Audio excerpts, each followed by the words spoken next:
Why am I not hearing you? Now I can. It's just very quiet. Hold on, let me adjust my stuff. Talk again? Yeah, it's not me. Check. How's that? Better? Nope. Okay, hold on. You hear that? Well, I don't want that though. That's terrible audio. It's been 84 years. Oh, wait. I think I just fixed it. Hold on. God, okay, it's happening. Everybody stay calm. All right. We're ready to roll. Let's go.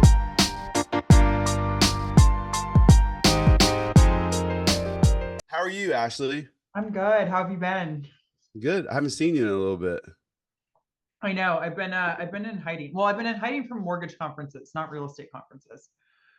Well, have you been hiding or have you just been busy at real estate conferences? Well, I was hiding for a minute, and then because I took some time off, I decided that I wanted to be a horse trainer for a couple months and enjoy my summer. But then I realized that I need to make money, so I went back to work. So was the in hiding part because you were horse training or because you were hiding?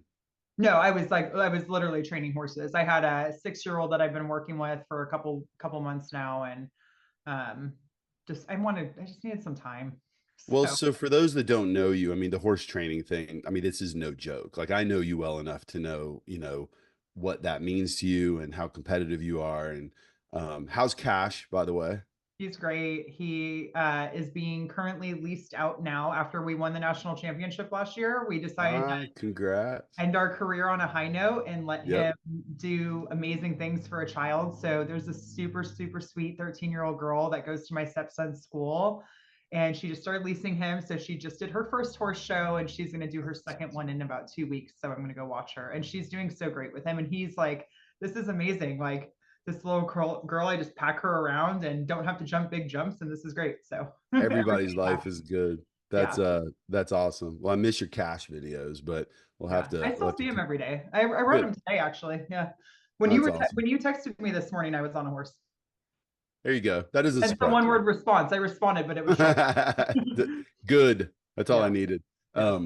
All right, look, I was thinking about you the other day. Actually, I've been thinking about this. We messaged on LinkedIn a month and a half ago, and then I just got busy. It didn't happen. And the truth is, Model Match, my space is business development technology, data, analytics, all of that. I'm not an agent. I'm not a loan officer. I've been in this business a long time, so I sometimes feel like maybe I am. But I've been really intrigued to sort of see how the NAR settlement would impact the way people go about business on a go-forward basis. Maybe I underthought it. Maybe I overthought it. I don't know. But I'll tell you something that I'm a little surprised about, and it made me text you the other day. I'm a little surprised that in the mortgage business, at least, I don't hear much about it at all. As a matter of fact, I sent a text message to a really successful divisional manager just a few days ago. And I said, just tell me how post-settlement you've changed things. Are you communicating with your LOs in how to communicate with the consumers differently? Are you communicating with your LOs maybe to help your agents a little bit differently? And the answers have generally been, nah, business as usual. Now, that's not everybody, and I'm going to get into some other comments here recently, but I'm stoked to have you on just to sort of maybe give a quick summary of where we were where we are now, and where maybe you see things going a little bit. And I'm okay with you doing a little bit of a history backup if you want to. But my perspective today is a little bit more about not the legalities of everything, but how this ultimately is then changing the prep work, the communication work, the trust building to put everybody in a position to be successful. So, okay, ready, go. Yeah, no, that's it's definitely been interesting over the last few months. For a little background on me personally, I've been in both real estate and mortgage for the last 15 years, kind of working both sides and how do we bridge the gap between both sides of those. I recently started working at a new company called Rayse. A lot of people know who James Dwiggins is, the founder of Next Home. He's also been very vocal about the commissions lawsuits. Well, he founded Rayse. He's a good friend of mine. So I'm working directly with him now. And the reason I bring that up is because that focus of what we've been doing for the last few months is how do we help agents through the change that has happened? Like, how do we first make them understand what is going on? How do we help them resolve it? And how do we help them keep growing their business going forward? So just to kind of backtrack on what happened with the settlement. So back in April, there was a preliminary approval for this NAR settlement of $418 million. That's going to cover all real estate brokerages that did under 2 million that are members of NAR. So those bigger franchises, that's why we're still seeing the bigger brokerages and franchises having settlements outside of that. So I don't even know what number we're at now, but it's in the billions as far as what the total settlement amount has been, if you count those bigger ones. But what happened is that somebody decided to come out and say that why are sellers paying the buyer's agent commission, and then basically accusing the brokerages of price fixing and kind of colluding and coming together to fix like whatever that commission, whether it's 5%, 6%, and then splitting it between the two, and not allowing necessarily for negotiations or other offers for those sellers. Mm-hmm. So fast forward to where we're at now, and there was also a lot of accusations of steering. So steering being the definition of, if you're a realtor, they used to be able to search in the MLS and be able to see what the buyer's agent compensation is going to be. And then if you saw one property where it was 2% and one where it was 3%, then that agent is more likely to show their buyers the 3% property, which I think a lot of us could maybe agree that that's not. I mean, like, if I'm a buyer, I'm going to go on Zillow. I'm going to see the house that I want, and if I want to look at that house, dear agent, sorry, I'm not going to listen to you if you want to show me this other house. I still want to go to the house I want to go to. So right. Sorry. Although, to be fair, not every consumer is doing that. Correct, but a lot of them are. So sure. And they did. So there was too. There obviously a lot of studies within the MLSs and some of the bigger like marketing groups out there in the real estate space, where they actually analyzed commissions in individual regions, and there's very little fluctuation on the commissions that were in the MLS. And again, this is pre-settlement. Prior in the MLS, there was very little fluctuation. So yeah, you might see 3% in some areas and 2.5 in others and 2 in others. But overall, like it was somewhat uniformed, and where you would see variation, it would be based on region. So you wouldn't necessarily probably see it as much in individual properties that a buyer is looking at. Okay. Obviously there was some, but I don't think it was as big of an issue as it was made out to be. Meaning it was more geographic than it was individual properties. Okay. Yeah. Understood. Yeah. Exactly. I mean, look, it's always up to the seller and the listing agent and how they have that conversation. I've seen properties where perhaps it was a 6% commission and 2% went to the listing agent and 4% went to the buyer's agent, right? I mean, there was a lot of room for that. So today, now that opened up some potential holes and what turned into this big antitrust lawsuit, the resolution of that was two things. One, we need to get a buyer representation agreement signed with agents before they start doing any work for the buyer. What that does is that causes the agent to sit down and have a conversation with their buyer prior to showing them properties, talking about the home purchase process, anything, and saying, okay, here's what I'm going to do for you, and this is the fee I'm going to charge. And they're going to negotiate that fee, whether if it's a flat fee, whether if it's a percentage of the sale. They're going to have that conversation early on, where before that was not happening. Before that was just like, I mean, buyers had no clue how their agent got paid. They just hired an agent and then they got in the house and they were like, cool. Nobody even questioned how their agent got paid. And to be fair, right? Did they really need to? I mean, no. The seller was picking up the cost, so it didn't matter. Right. Okay. Exactly. So now they have to have that conversation, which is a little awkward for a lot of agents to have to do. I mean, a lot of agents said that, okay, well, we've had buyer rep agreements in our state before because it was mandatory in quite a few states prior to these changes. The difference is that, yeah, but now the buyer might have to cover the fee.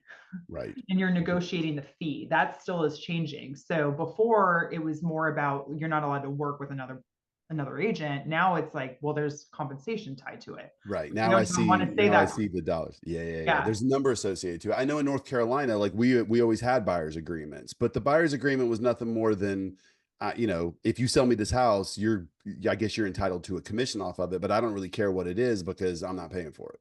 Exactly. Yeah. Yeah. And so, and what's happening now is, let's hypothetically, if a seller did decide to offer a buyer agent commission, and I'm working with my agent, I'm a buyer, we negotiated on 2%, this seller is offering 3%. Mhm. Well, agent's not going to get 3% because that seller's offering it. We negotiated 2%. So therefore that my agent's still going to get 2%. Doesn't matter which again, before that wasn't the case. Right. Okay. So the other thing is that we removed the compensation field out of the MLS. Now, most MLSs have removed this. There's still a couple out there that have not removed it because they are separate from NAR. Oh, really? How many? Yeah, So percentage wise, how many is that? If you had to like, guess, like a couple, like really out of small. the out of the 500 plus MLSs, it's like a couple. It's So not a they lot. don't fall underneath this settlement. They don't need to make those changes at least yet. Correct. And some of them are negotiating it separately with their attorneys, and so they're trying to handle it differently. And so it's not a lot. A lot of those brokerages though that operate in those areas, the brokerages have still been somewhat subject because maybe that brokerage also operates out of that MLS area Market, in of another course. MLS area. So some of those brokerages are still saying, I don't care what the MLS is doing. My agents are not allowed to do that because I'm still liable. Right. So we're still seeing that.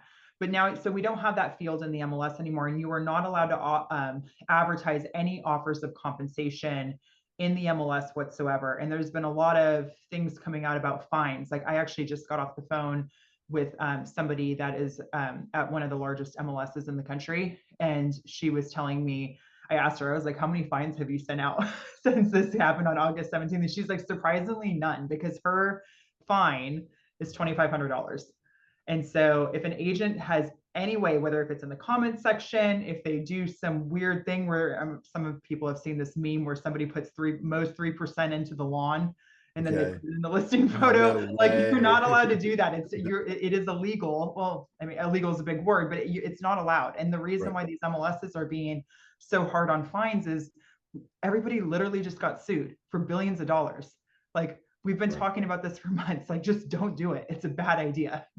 Don't try to work your way around it. But some agents don't know how to operate because they're so used to it. And some are really struggling with like, how do we get through the new normal and still help our buyers, still get paid for our work. Mm-hmm. But usually, obviously, buyers are going to struggle with paying the agent compensation because they're already putting all their money into a down payment. Right. Obviously, huge impact for veterans, minorities, first-time home buyers, the ones that we really want to help.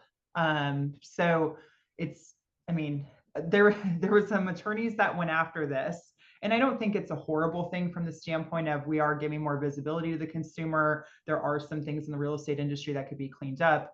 But also, obviously, when you're going about an antitrust lawsuit, nobody's looking at the lawyers are not looking at a solution.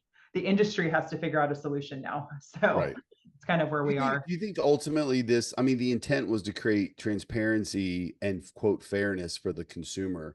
Do you think this has made it more fair for the consumer? I do. I think I feel like there's going to be, when there's different fluctuations in the market, that's also going to change, because right now, if we have a situation, which we're kind of in right now, where there's potentially a lot of buyers and a lot of offers on a property, it is going to be harder for some buyers to get their offers if they are saying, hey, dear seller, can you also please cover my agent's fee in this offer? That's not going to be fair for those buyers. I do feel like it's fair from the standpoint of, now everybody is negotiable, because both sides have always been negotiable. It's just that it wasn't enforced, or there wasn't like built out conversations around it.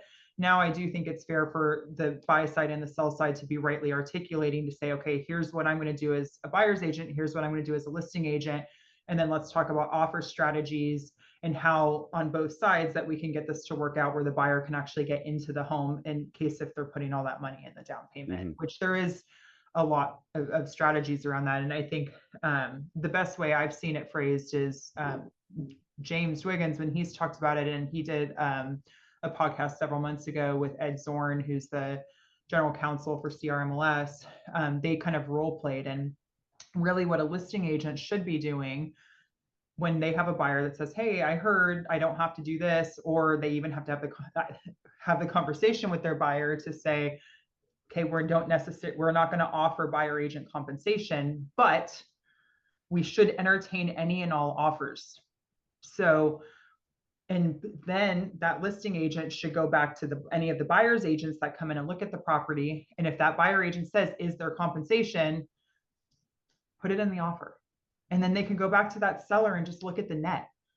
That's what it should matter. It shouldn't matter because there's so many sellers that are like, oh, great, I could save 2% or 3% because I don't have to pay a buyer's agent fee. Well, yeah, but what if they come in at a higher offer? What if they don't have so many other types of concessions? What if it's a better offer on paper? What if we know they have a pre-approval? What if it's a cash buyer?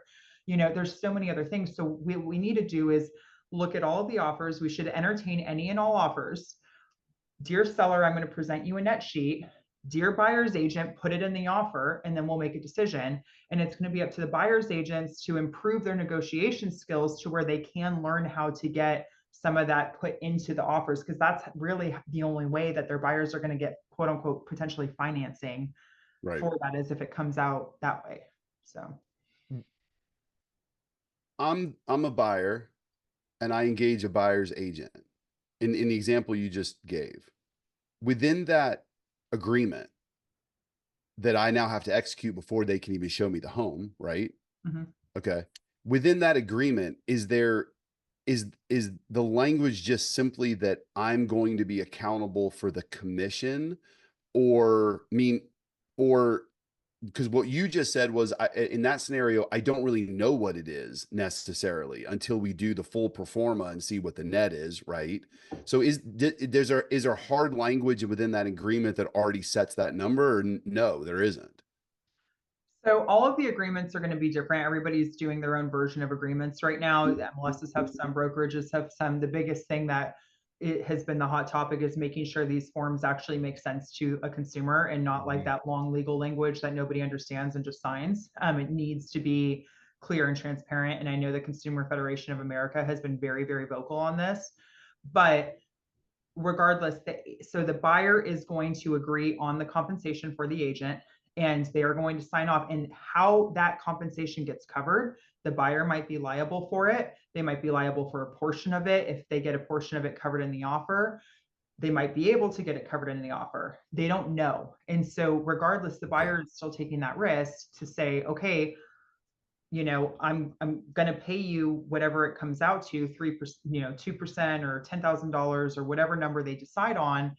And the agent is going to do the best that they possibly can to get it covered. But it is possible the buyer is still going to have to pay it. And then that's where we run into the scenario that it's very important for buyer's agents to articulate their value, so people actually understand what buyer's agents actually do. And that's like, so I'm actually really passionate about this because we've done a lot of studies on it at Rayse. We did a study of 500 buyers, and of the 500 buyers, 46% of them thought their agent spent 10 hours or less on a purchase to get them into a home. The reality is it's an average of 87 hours. Huge difference. Wow. Okay. It's a big difference. And look at Amazon, look at Instacart, look at Uber. We're used to transacting day to day, and we'll actually pay more for those transactions for transparency and convenience to know what's going on. But we don't have that level of transparency for a home purchase, and it's the biggest thing that you're probably ever going to buy in your life. So if we can help give them a level of transparency and actually show everything the agents are going to do, then yeah, it is probably worth that fee. Okay, so what I'm hearing from you then is that they are doing the work. And look, I know you're an advocate for the industry, and you've always been a strong and vocal advocate for the industry. And so those statistics matter. But I guess what I'm hearing then is that if I'm the consumer, well, if I didn't know that, well, then I really don't understand the value that you represent for me as the customer here. And I don't just mean in protection from a legal perspective, making a mistake, but even just your worth. So, and this is something that, as I think about it, loan officers in the mortgage industry have had to do for a long, long time, Yeah. or else every LO would just say, I have to be the best price. I have to be the best price. If Yep. I'm not the best price, if my rate is off by an eighth, I've got to explain to you what you're getting for that eighth. How do I value that eighth? How do I value that quarter? What does it mean to me? Of course, we both know Dave Savage. Dave's always been a pioneer in educating how to communicate with the consumer and the agent on what your value actually is. I remember when I first started in business development in this industry, CTX Mortgage was a big mortgage banker. Of course, they were owned by Centex, but they had their own, separate mortgage company. And their head of production, Danny Deaton at the time, I remember hearing Danny present, and Barry Habib was, and by the way, prayers to Barry. Barry Habib was working for CTX and Sue Woodard. This is before they became the rock stars that they ultimately became. Love Sue. I remember Barry and Sue coaching around this customer for life mentality.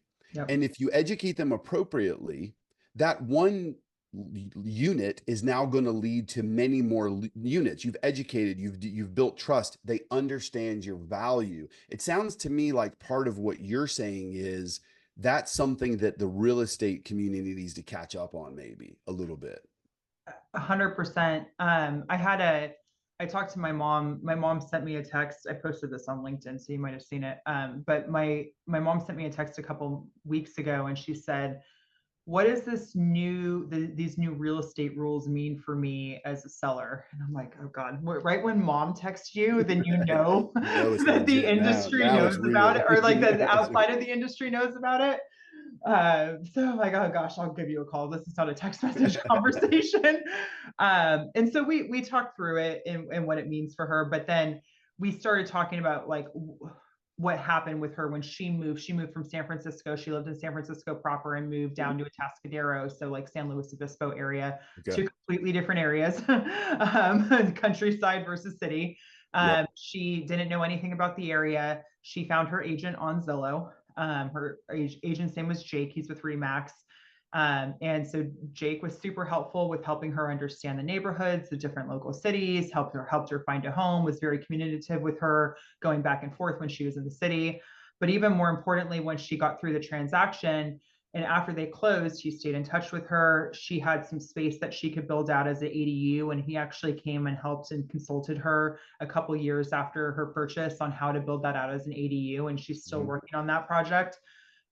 He also, when rates dropped, because she bought before we had the big dip in rates, called her and said, hey, did you know rates are really low? Like, here's the lender, you should talk to him. And she refied and she got a rate lower. And so Jake did a lot of stuff after the transaction. And I asked my mom, I said, Mom, do you know how Jake got paid? And she said, no. And I said, okay, well, let's talk about how Jake got paid. So we talked about the old way, about how realtors got paid when she bought this house 7 years ago. And then I talked to her about, I'm like, hey, everything that he did for you, if I calculated it properly, he got paid probably about $5,000. And I calculated that based off the home price, knowing what the brokerage split is potentially, knowing what the referral fee to Zillow is, because she was a Zillow lead and that's a hefty fee, knowing all of those things and what his costs are. I'm like, he probably made about $5,000 for everything he's done for you in the last 7 years. And she's like, that's it?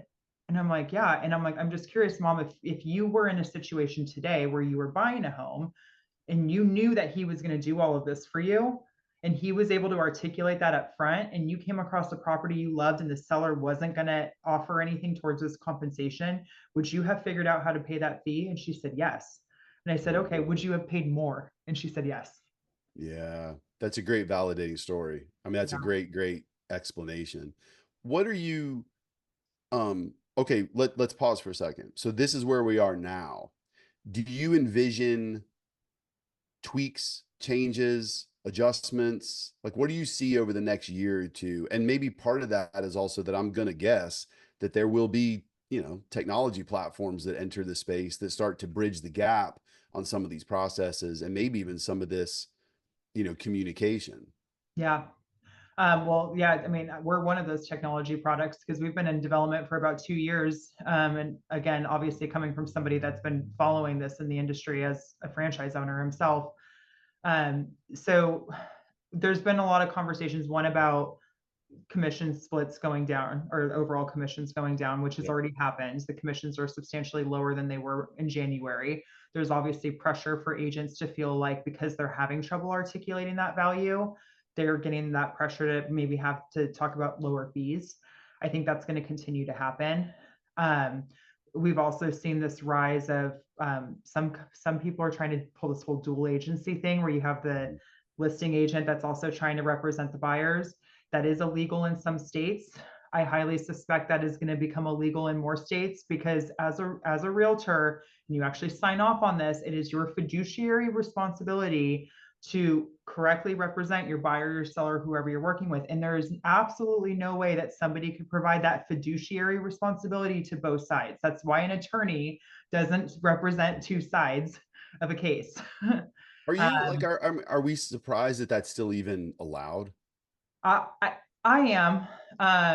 In dual agency too, to be clear, not necessarily talking in between offices or brokerages. But I do think that, and you have scenarios too, where perhaps you have a husband and wife team and maybe they were legitimately working with the buyer and the seller, but there still needs to be, I think, some guidelines to say, okay, we need somebody that's dedicated to negotiating this one and somebody dedicated to negotiating this one, or one of them is going to opt out of having representation for that negotiation. Well, and it's also a product of motivation. I don't know how my phone is on night ring and yet somehow it just rang through. Maybe it's I didn't because hear it. So our head of product just called me. Maybe he's on my special list or something. I don't know. Yeah, it's like urgent. If he calls you, it has to go through no matter what. Maybe it's a red alert and I'll find out later. No, I mean, to me, that sounds like a simple one because it's also a product of motivation. I mean, I don't know how you potentially make mistakes if you're representing both sides of the equation. You can't honestly say I'm fully compelled to represent this particular entity. So that one to me makes a ton of sense. And it's a lot of liability as an adjustment too. It's a lot of liability that I don't think any brokerage would want an agent that is doing this dual agency and representing both sides, because that's a lot of potential liability to fall back on the brokerage. Right. Okay. Yeah. What else do you see coming from a tech perspective, or maybe where you sort of see this? And maybe let me ask a different question. So the mortgage industry has gone through multiple iterations of sort of a flesh out, for lack of a better term, of too many loan officers in the business. I hear that, I read about that as it relates to, the real estate agents and in general, that maybe this is a cleansing that sort of needed to happen. Do you agree? Do you think that's a healthy thing, potentially, sort of as a healthy consequence of some of this? And then I kind of have a follow-up to that as well. I actually don't think it's a bad thing I want to say to get rid of some of the realtors, but there's a lot of part-time realtors. There's very few realtors that are actually transacting. Example, I have my real estate license.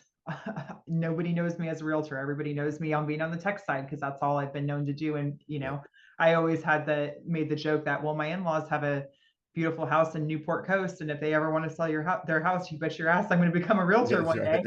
But it doesn't mean I know what I'm doing, and I wouldn't actually do that. They do deserve to have actually somebody that knows what they're doing, which is not me, having to represent them. But there's a lot of people out there that have their real estate license that I've also heard some pretty nasty stories about, like the way realtors have treated customers and or just how shady things that have happened. And I think this does trim the fat a little bit. There was a debate. I never get involved in social media stuff on, I try not to. And on my local next door, which is the worst platform to have this on, somebody asked, hey, I'm a homeowner and I'm just curious. I heard about these new rules and what does that mean for me? And I said, okay, I'm actually going to give a legitimate response to this guy. And I got some really positive messages from a lot of people. And I also got some really negative responses, hundreds on both sides, where some were telling me horror stories about oh, I had a realtor do this to me and do this to me. And I'm like, I'm really sorry that you went through that. That's, I also heard a lot of great stories. Oh my gosh, my realtor got this for me in my dream home. And there's just, I think anything that can regulate that when you're dealing with people's money, especially on such a big transaction, and then the people that maybe don't have the right interest in it, I don't think it hurts for them to maybe not be handling that amount of money on a purchase that big. For sure. The other consequence of that is it creates an incredible opportunity for those that are willing to adjust.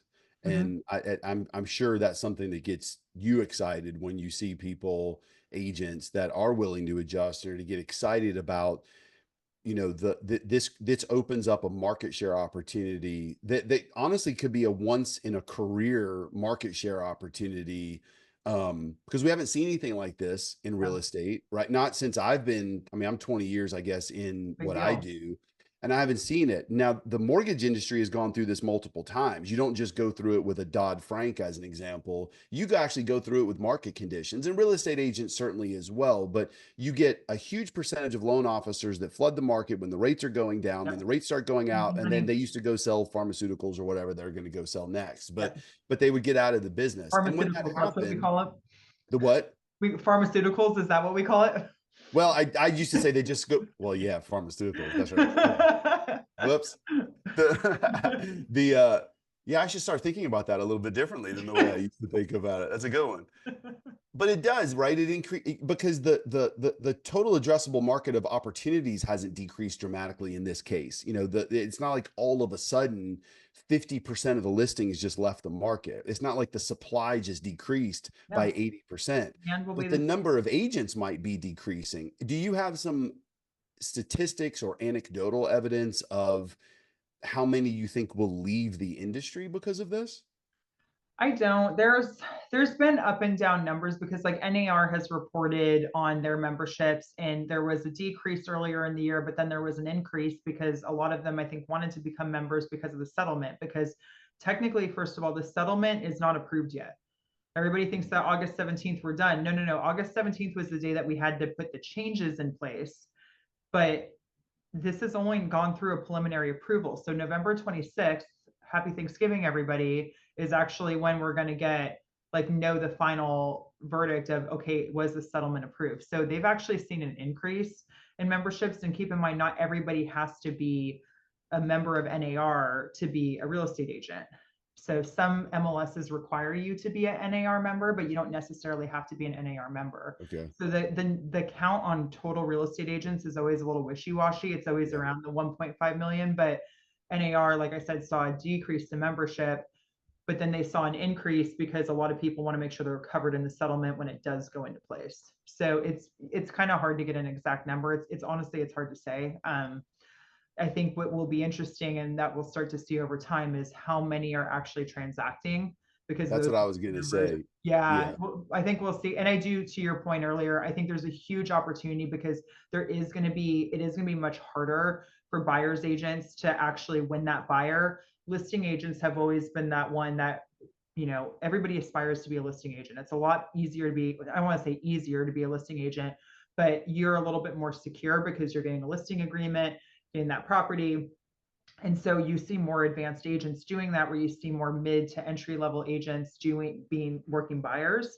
Right. And I think that these new rules are going to kind of shift through that, where some agents are going to do really well. The agents that know how to sit down, they know how to negotiate, they know how to articulate their value. Those are going to be the ones that are going to come out on top. And kind of to the points that I know we're going to get to is there's a huge opportunity for lenders to support agents in that. Right. And then that's where our referrals are going to come from. So let's talk about that, because that's a good way to sort of start to put a bookend on this. And this topic I know could go on forever. And you've talked about it a ton on podcasts that people are way more educated than I am when it comes to the topic. But I'm super close to the street, right? I'm close to the originator, the manager, the heads of production, the ones running mortgage companies. And so I'm speaking, this is the time of year where you're probably traveling a fair amount, and so am I. There's events, there's stuff going on. And there's a company that has their event out not far from you, out in Huntington Beach, in October. And one of the things that I come up and see you. It's only 15 minutes away. I'll come see you. Let's go. You just listen to me yap for 30 minutes. So In that, though, one of the things he asked me, usually it's, let's talk about best practices relative to market intelligence, data, how do you identify opportunities, and then how do you turn the data into action? What are the best practices from identification through engagement, nurturing, conversion, and then creating multiples so that you just didn't do one, you turn that one into two, the two into four, the four into eight, so on and so forth. But for the first time ever, he hit me with something that I thought, wow, that's not something that somebody would usually ask me to talk about. And he said, if you could give some stories of what you're hearing other companies, branches, and especially loan officers are doing post NAR settlement to consult with their consumers and coach their referral partners. And those are easy conversations for me to have. I mean, in 5 minutes, I can go call 5 or 6 people and just say, hey, what are you doing? I throw that to you though, Ashley. Like where do you think from a mortgage lending perspective, if you're an originator right now, what are you doing to put yourself smack dab in the center of this to help your agents maybe create better and more opportunities, build more trust with their customers, and of course, in return, be the lender on the other side of that transaction potentially? Yeah, agents are really struggling in a couple areas. One is going to be all the forms have changed, whether if it's on the buy side, the buyer rep agreements, the list side agreements, all of our forms have changed. And a lot of agents are still struggling on how to navigate through those forms. I know that that's not always obviously an area that lenders get into, but if they had an opportunity to get familiar with those, like agents always have a lot of questions when it comes to those forms. Like I see that as a huge opportunity. Then the other piece of it is agents don't exactly know everything that they actually do. And so when they're thinking about if a buyer were to ask them, well, what are you going to do for me and why should I pay you 2.5%? An agent has to sit there and be able to articulate that. The reality is that agents do over 115 different things that are they're navigating through about 200 outcomes, a little over 200 outcomes through a transaction. They don't know what all of that is. And so anything for an agent to understand everything that they're actually doing, and we have a lot of data on that here at Rayse. That's going to be helpful for them. Anything to help build their confidence, because a lot of them really don't have a lot of confidence right now. Like that's just such a huge thing for people just to feel good when they're talking to them. But I see a really big opportunity in lenders being able to help educate agents on some of those things, because then agents, and a lot of agents are very under supported from their brokerages. There's some brokerages that are offering an amazing amount of support, and there's some that aren't offering any. And so they're really going to be turning to resources to help them. And I actually see a lot of real estate brokerages that are offering support, potentially even recruiting away a lot of agents that are under supported from their brokerages. I know some of the MLSs are also coming out with programs like, I'll talk about Rayse, for instance, and not trying to plug my product, but like literally a product that I truly believe is helping the industry. What we're doing is we're actually providing the consumer a completely transparent Amazon-like experience through the buyer journey. But then more importantly, we're automatically logging everything the agent's actually doing. So every phone call they make, every text message, everything that they're doing through the transaction, we're showing that real time, like your Domino's pizza tracker or your Amazon or whatever, to your buyer to say, here's what's happening through the journey. Here's every single thing I'm doing for you. So all of that data, time spent, miles driven, expenses paid, offers that we've had to write, disclosures and how many hours I've had to spend on disclosures, all of those things that the agents are doing, we're actually logging that into our system. So not only can the agent show that real time to the buyer through the journey, but also at the close of the journey, they're going to have a report to say, here's everything I did for you. And we were able to get the property 8% under ask. And I was able to get you $15,000 in closing credits and all of the stuff that we did. And not only can they give that to their buyer for repeat and referral business, but they can also give that to future buyers to say, hey, here's what I did for the last guy. And this is why you want to work for me, because I literally saved this guy. Look, here's proof. I saved this guy $22,000. There's the multiple, right? Exactly. So those conversations, though, going back to lenders, I think there's a really big opportunity for lenders to like be able to understand what tools and resources are out there and try to get familiar with them, whether if it's negotiation tactics, whether if it's forms, whether if it's technology like Rayse, and knowing like who's rolling us out. Like we're here in California Regional MLS will be doing a rollout for brokerages for Rayse. So soon California is going to have a lot of that support with our tool. So I think lenders have a good opportunity to get familiar with some of those resources, because that's where agents they're not good at spending time on getting familiar with that stuff. And that sometimes they just want to ask a quick question to somebody, and a lot of them don't have a person to go to for those quick questions. Which is not a good excuse, right? I mean, just saying that I don't like doing it, or I'm not used to doing it, or I'm not good at it. It's like, come on. I mean, you and I, the businesses that we're in, if we don't innovate, we're dead. I mean, it's done for us. There is no summer break. Like, you don't just build the product and then it's the product for the next 20 years. It doesn't work like that. Always evolving every day. Every Exactly. So hour. I don't have a lot of, I guess I don't have a lot of sympathy for that. I've never done it before. I don't know how to do it. It's okay to say it, but now go figure out how you do it. You're making me think of something.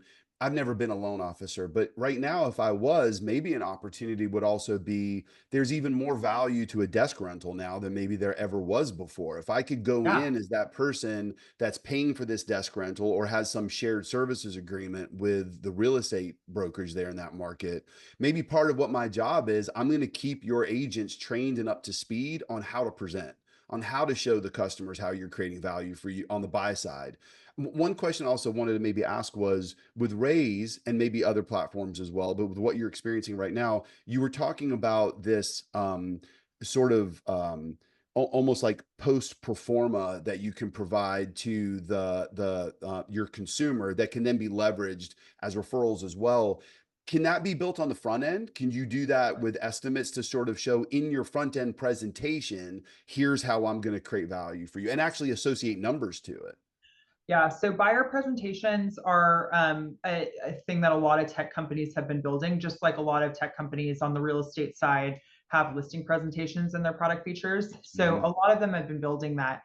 At Rayse, we're aggregating the data to be plugged into those buyer presentations. And so there's kind of a twofold. One, we're super early in the rollout, so we don't have good roll-up data yet. We're getting it very quickly, because I'm not kidding, I've never signed so many brokerages in my life on a product. Like, I can't even keep up with it, because everybody needs it right now. Sure. And so we're as we progress, we're going to have some really great roll-up data for at the agent level, at the brokerage level, at the regional level, just to say, okay, on average, if we're going to go tour homes, we can expect to tour 11 properties, and we're going to have to expect to put out 2 to 3 offers, because that's what we're seeing right now in this area. Like, those are all things that we are continuing to gather data on. And ideally, then yes, an agent will use that in a presentation with a buyer, so they can sit down and set those expectations and really look like they know what they're doing. No, that's great. Well, I talked to somebody I know, another divisional up in Chicago this morning. I had to talk to him about something else, and I said, "Hey, by the way, I'm having a conversation with Ashley at the end of the day, and this is what we're going to talk about. Give me your experiences right now."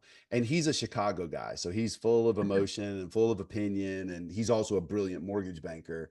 And he was not like the others that are saying, there's some tweaks, but it's kind of business as usual. I mean, as a matter of fact, I'm not going to name names, but there's somebody that I talked to yesterday that I have a ton of respect for, and he's really smart. But when I asked him about this topic, he said, yeah, we're not doing anything different. We're just going to wait to see what everybody else does, and then we'll start making our adjustments. And this is a kind of disappointing answer. That's not what I was expecting to hear from him. Yeah.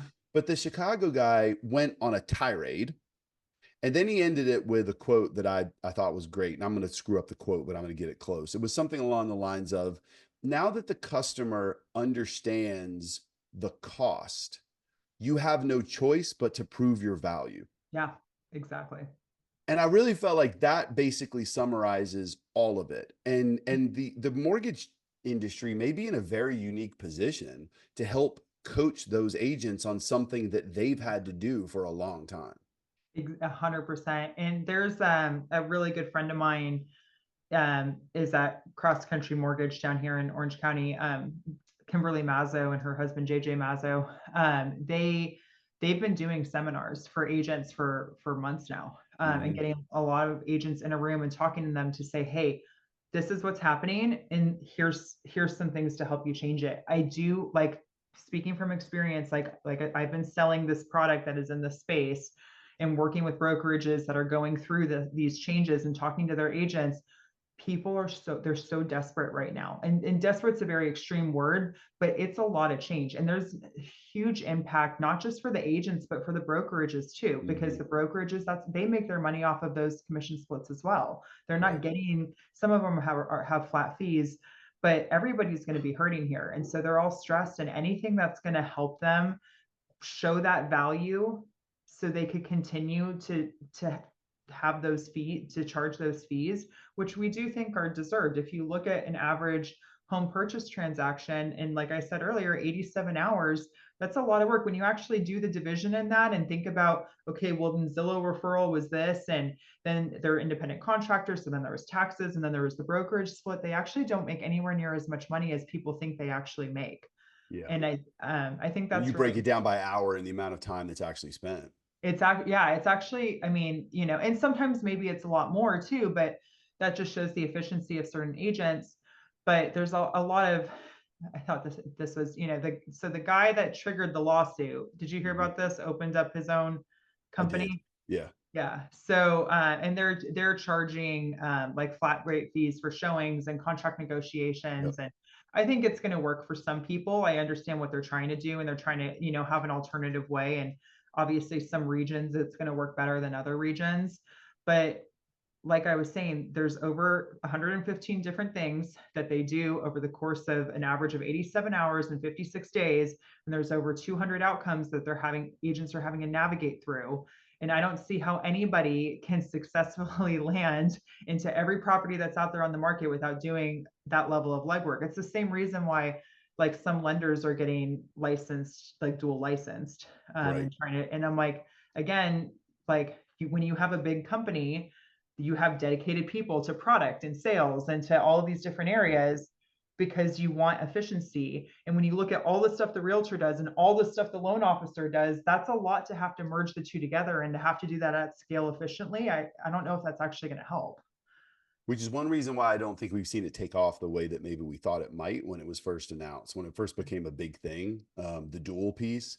At least I haven't seen it take off like I thought that it might. And that's probably the reason why it's not as easy to manage as you might think. It's there's a lot more work that goes into it. And I think that agents, a lot of people are thinking they can cut short what the agents are doing, but they do a lot. That people, I mean, reviewing disclosures, like that's a huge deal. Like, I mean, that takes it can take a long time. Like the property inspection, everything that happens in the contract stage, like, cool, yeah, going to look for a home online on Zillow, that's easy to do. Okay, cool, I like that property. Oh, cool, we agreed on a number. Okay, that's the easy part. That's right. Like, what about all the other stuff? But yeah, well, it's funny you say that, because I always say that when you're the purchase, or if you're changing jobs, the offer, that's actually the easy part. It's just math. It either works or it doesn't work. I mean, that's easy. It's all the other it's all the due diligence, the full audit that actually has value. Before we break, anything we didn't talk about that's been super top of mind for you, or something that you feel like, man, if people would just X. I mean, you gave us a ton today, and this, like, thank you, because mission accomplished for me at least. But anything that we didn't talk about that you think would be important to touch on? Nothing that we didn't talk about, but I would want to emphasize again that for agents, just as simple as it is to not have this whole back and forth of trying to figure out how to put compensation in the MLS or how to communicate that compensation to buyer's agents. Instead, it's just, we will entertain any and all offers, and tell the seller, we will entertain any and all offers, and I will give you a net sheet, and then say to the buyer's agent, we will entertain any and all offers, and then have the buyer's agent put it in the offer. Yep. Which puts everybody a little bit more on a more even playing field. Exactly. It puts everybody on an even playing field. It releases a lot of the liability for everybody that has been sued, for the billions of dollars that we've been sued. Like, we do not want to be transferring money from, you know, seller to buyer's agent, brokerage to buyer's agent. We don't want money going that way. We just, there's cleaner ways to do it that keeps everybody out of trouble and releases that liability. And honestly, I think that the buyers and sellers are actually going to end up seeing like better service out of this in the long run, once everybody figures out how to do it. And then again, to the point of lenders, there's such a big opportunity for lenders to even tie themselves in even more. Like, think about capture rates, and just think of, If you can do it right, I think there's going to be some really, really cool power teams of agents and lenders together, because soon agents, when they're articulating that value, not only are they going to want to talk about themselves, but they're going to want to talk about their lender and everything their lender is going to do for them. Like, I have a team, I have a moving company, and I have this lender, and I have this property, and we are your team, and this is everything we are going to do for you. It's such a good point. You know, one of the ways people use Model Match, our technology, is to go find market share opportunities. So if I'm a loan officer, I'm looking at real referral partners that maybe I either have direct or even indirect relationships with. We're connected on a property, we're connected to a past borrower. Maybe they were the listing agent, but I've never done a buy-side transaction with them before. And so you're looking at these little places for easy conversations, because that's not a cold call. I can pick up the phone and make that call. There's already a connection there to pick up market share.